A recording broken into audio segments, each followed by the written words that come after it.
Hello दोस्तों, एक बार फिर से स्वागत है आपका मेरे चैनल पर मॉस्किच किचन। आज मैं आप लोगों के लिए एक बहुत ही इजी और क्विक रेसिपी लेकर आई हूँ। बेसिकली होता क्या है, काफ़ी टाइम जो है हमारा टमी अपसेट होता है या फिर काफ़ी टाइम ऐसा होता है कि हम लोगों ने कुछ हैवी ब्रेकफास्ट में कर लिया है तो हमें लंच में भूख नहीं होती है, या फिर ब्रेकफास्ट लंच काफ़ी हैवी हो गया तो डिनर में भूख नहीं होती है, या फिर अगर आप लोगों को लूज़ मोशन किसी वजह से हुए हैं तो ये एक बहुत ही अच्छा ऑप्शन है उस टाइम अपने टमी को हल्का हल्का कुछ सर्व करने का। इसे हम बोलते हैं राइस खिचड़ी, या फिर इसे बोल सकते हैं आप दही वाले राइस, या फिर if you belong from Uttarakhand तो हमारे यहाँ पे इसे बोला जाता है येलो जौला। तो बहुत ही इजी रेसिपी है, विद इन 10 मिनट में रेडी हो जाती है और 10 मिनट में रेडी करके इसे गर्मा गर्म आप खा सकते हैं। तो चलिए जल्दी से रेसिपी को देख लेते हैं। तो सबसे पहले मैंने यहाँ पे कुकर रख लिया। कुकर में जस्ट हाफ स्पून मैंने ऑयल ऐड कर लिया। आप चाहें तो घी भी ऐड कर सकते हैं, आपके ऊपर डिपेंड है। जब घी या ऑयल गर्म हो जाए तो उसमें जस्ट हाफ स्पून हमने डालना है जीरा, क्योंकि जीरा जो है वो डाइजेशन के लिए अच्छा होता है, हम सभी को पता है। और साथ ही इसमें जाएगा पिंच ऑफ हींग, जो कि बहुत अच्छा सब्स्टिट्यूट है हींग डाइजेशन का।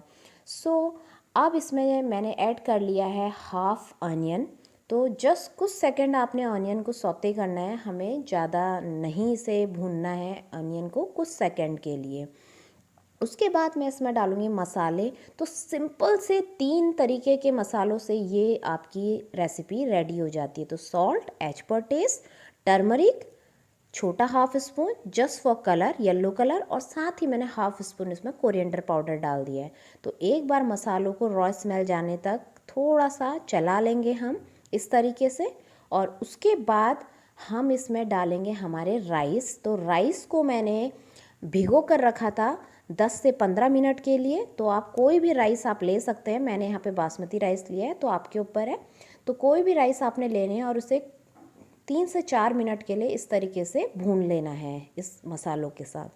तो ये एक सिंपल सी रेसिपी है जिसमें ना कोई बहुत ज़्यादा हॉट स्पाइसेस जाएंगे, like green chili, red chili, या गरम मसाला, या काली मिर्च पाउडर या लौंग, ऐसा कुछ भी नहीं जाएगा। बिकॉज़ आपका टमी अपसेट है या आपको लूज मोशन हुए हैं, उस टाइम में हमें अपने अपसेट टमी को हैप्पी करना है।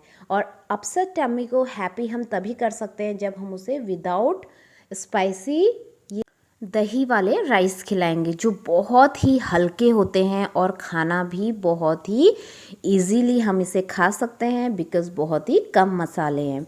यहाँ पर मैंने कर्ड ऐड कर ली है। और दही आपने क्या करना है, दही आपने डायरेक्टली नहीं डालनी है। पहले आपने दही लेना है 8 से 10 चम्मच, और उसे एक अच्छा क्रीमी टेक्सचर आपने देना है। जब क्रीमी टेक्सचर देकर आप जो है दही को किसी भी मसाले, सब्जी या इस तरीके के राइस में डालते हैं तो वो फटता नहीं है। दही डालने के बाद आपने कंटिन्यू इसे चलाना है कुछ मिनट के लिए, और तब तक चलाना है जब तक कि जो दही है वो अच्छे से मसालों के साथ मिक्स ना हो जाए। एक बार ये मसालों के साथ मिक्स हो जाती है दही, उसके बाद फटने का डर नहीं रहता है। ये एक टिप थी खास जो आपको ज़रूर ध्यान रखनी है। तो अब इसमें वाटर ऐड कर रही हूँ मैं। वाटर आपको अपने अकॉर्डिंग रखना है। आप इस खिचड़ी को पतला खाना चाहते हैं तो आप इसे वाटरी फॉर्म में भी रख सकते हैं, तो भी ये अच्छी लगती है। और अगर आप ठीक खाना चाहते हैं तो आप इसे ठीक भी रख सकते हैं। It's up to you. आप इसे ज़्यादा पतला रखिए, बिल्कुल वाटरी फॉर्म में, जस्ट लाइक सूप, या फिर आप इसे एज अ खिचड़ी खाइए। तो यहाँ पर मैंने कुकर बंद कर लिया है, 2 सीटी आने देंगे, उसके बाद ठंडा करके इसे हम सर्व कर लेंगे। हेयर आप देख सकते हैं मैंने थोड़ा थिक फॉर्म में इसे बनाया है, ज़्यादा वाटरी नहीं रखा है। तो इसे ज़रूर ट्राई करिए जब भी आपका टमी अपसेट हो। आप लोग को